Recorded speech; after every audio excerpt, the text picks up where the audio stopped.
Bismillahirrahmanirrahim. Assalamualaikum warahmatullahi wabarakatuh. Alhamdulillahirabbil alamin. Wassalatu wassalamu ala asrofil anbiya'i wal mursalin wa ala alihi washabihi ajmain, amma ba'du. Rabbi shrah sodri wa yassir li amri wahlul 'uqdatam min lisani yafqahu qouli.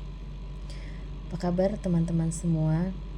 Pada kesempatan kali ini saya akan membahas modul inner game, yaitu modul yang ke-14 tentang menata ruang batin untuk menarik keberuntungan dan rezeki. Mengapa pembahasan ini penting? Karena ketika kita mampu menata ruang batin dan menemukan ketenangan di dalamnya, maka ketenangan itu akan memberikan kekuatan yang bisa menarik rezeki dan keberuntungan. Begitu juga ketika di dalam ruang diri kita positif, maka hal tersebut sangat berpengaruh terhadap apa yang bisa kita tarik. Kalau di dalam diri kita positif, insya Allah apa-apa yang akan ditarik pun adalah hal-hal yang positif, seperti keberuntungan hidup, rezeki, kebahagiaan, dan sebagainya. Begitu juga ketika suasana di dalam ruang diri kita negatif, seperti keluh kesah, sedih, kecewa, marah, khawatir, maka itu gak akan berhenti di dalam, tapi juga akan berdampak pada apa yang di luar. Untuk mencapai jiwa yang tenang, pikiran yang jernih, rasa yang positif di dalam diri kita tentunya butuh upaya, butuh latihan yang terus menerus agar berefek, dimudahkan urusan kita, bahkan akan muncul peluang dari arah yang tidak disangka-sangka.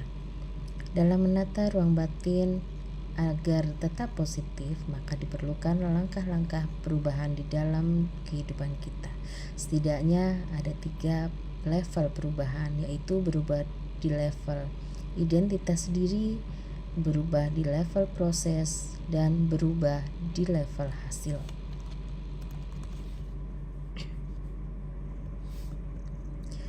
Kebanyakan dari kita ketika ingin berubah maunya langsung di level hasil, fokus pada hasil, pengen ini, pengen itu, mau ini, mau itu.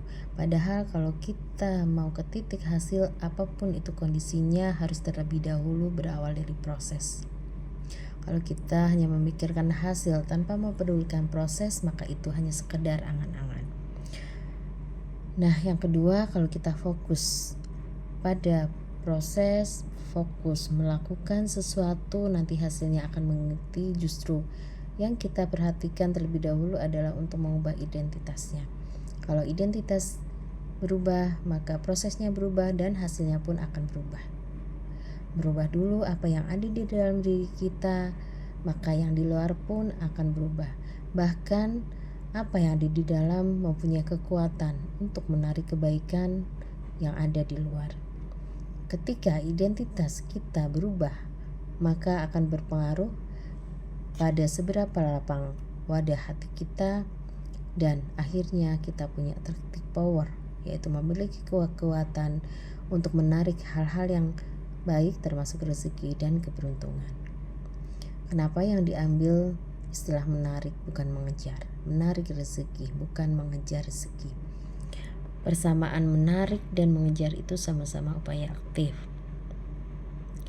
sama-sama berikhtiar, dan ikhtiarnya pun sempurna. Perbedaannya adalah pada mindset. Kalau mengejar itu secara aktif, mengejar sesuatu yang kita inginkan, tapi kalau menarik, kita secara aktif membangun diri kita, bertumbuh untuk mengembangkan diri kita, sehingga hal-hal yang kita inginkan akan menemukan kita. Contohnya uang, kira-kira ditarik atau dikejar. Kalau mengejar uang, kita fokus pada upaya untuk mengejar, mencari uangnya. Tapi kalau menarik, kita fokus pada perbaikan diri kita. Kita ubah identitas kita, kepribadian kita, kebiasaan kita, dan itu akan mempunyai makna. Seperti kisah Rasulullah di waktu mudanya, dalam proses dagangnya, Rasulullah Shallallahu Alaihi Wasallam fokus pada attitude-nya, fokus pada kompetensi dirinya. Beliau dapat dipercaya sehingga menarik orang-orang untuk suka pada dia dan bertransaksi dengan beliau. Kesimpulannya, ketika kita fokus menempa kompetensi diri, memperbaiki attitude, dan itu dimulai dari ruang batin dengan positive feeling, kita akan mempunyai power yang berguna untuk menarik. Ada pondasi penting yang perlu kita hujamkan dalam diri kita, yaitu supaya untuk kita mempunyai kemampuan menarik hal-hal baik dalam hidup kita dengan tenang, nyaman, dan lapang. Pondasi itu dikenal dengan istilah rukun hati, 3 rukun hati. Untuk menarik dengan dengan positive feeling. Ini sangat penting karena bisa menghilangkan anxiety, kecemasan, dan juga kesempitan dada. Dan apabila itu sudah hilang, yang ada tinggal energi positif dan bisa menjadi magnet rezeki dan juga keberuntungan.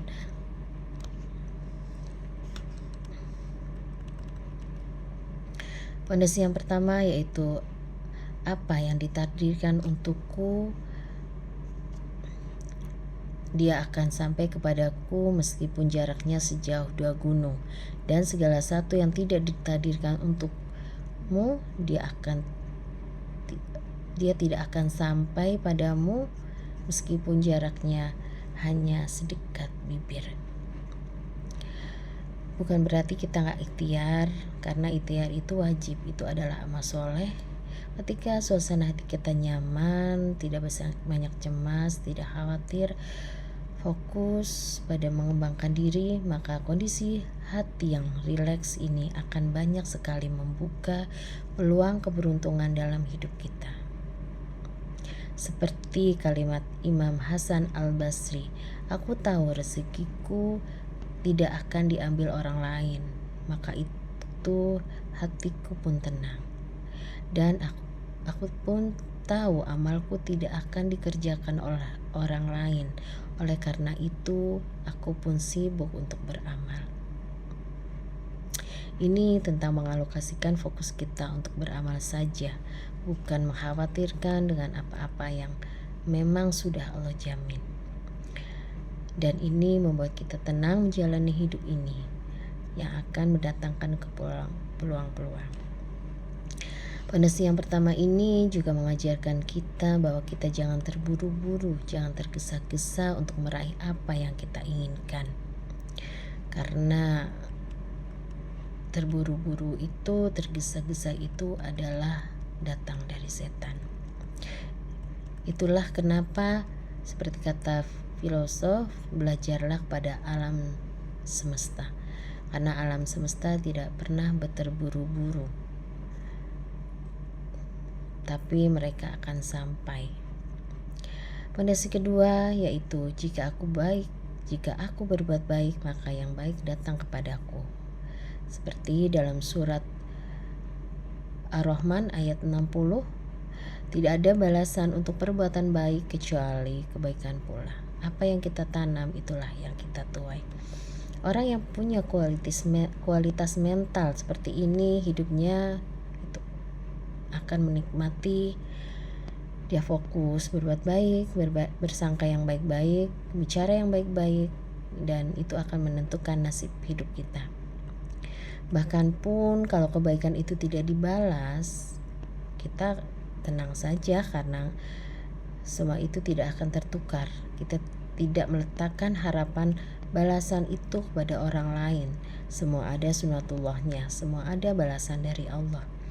Kalau kita berbuat baik, maka kita sedang mengundang yang baik-baik, dan sebaliknya ketika kita berbuat buruk, maka itu akan kembali kepada kita. Ketika kita fokus berbuat baik, maka efeknya kita akan menarik yang namanya positive circle. Kita akan menarik circle yang positif, seperti apa kita itu akan menarik orang-orang yang sejenis, karena itu yang membuat kita nyaman. Pondasi ketiga, hidupku dalam genggaman Allah yang gak pernah dan tidak mungkin salah. Ini juga kunci penting dalam hidup. Orang yang mempunyai kualitas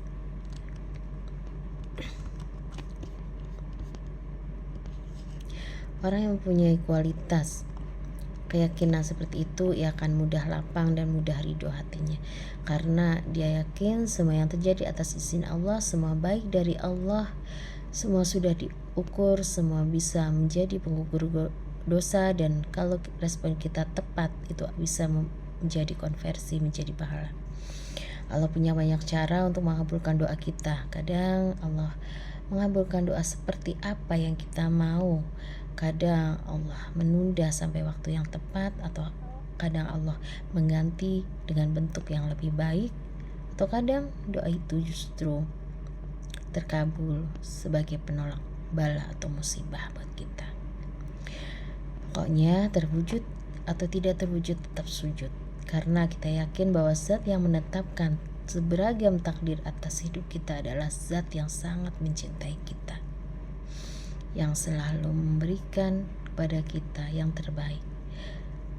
Sebagaimana hadis dari Nabi SAW, di antara kebahagiaan anak Adam adalah keriduannya terhadap apa yang telah Allah tetapkan, dan di antara kesengsaraan anak Adam adalah ketika ia meninggalkan istikharah dan murka terhadap apa yang Allah tetapkan. Itulah mengapa istikharah, minta petunjuk kepada Allah. Kalau ini baik mudahkan, kalau ini tidak baik maka tunjukkan, dan berdampak positif pada suasana batin. So, mari kita hujamkan 3 pondasi rukun hati ini ke dalam diri kita, ke dalam jiwa kita, agar bisa menimbulkan ketenangan di dalam ruang batin kita yang akan menarik keberuntungan dan rezeki. Semoga bermanfaat apa yang saya sampaikan. Wabillahi taufiq wal hidayah. Wassalamualaikum warahmatullahi wabarakatuh.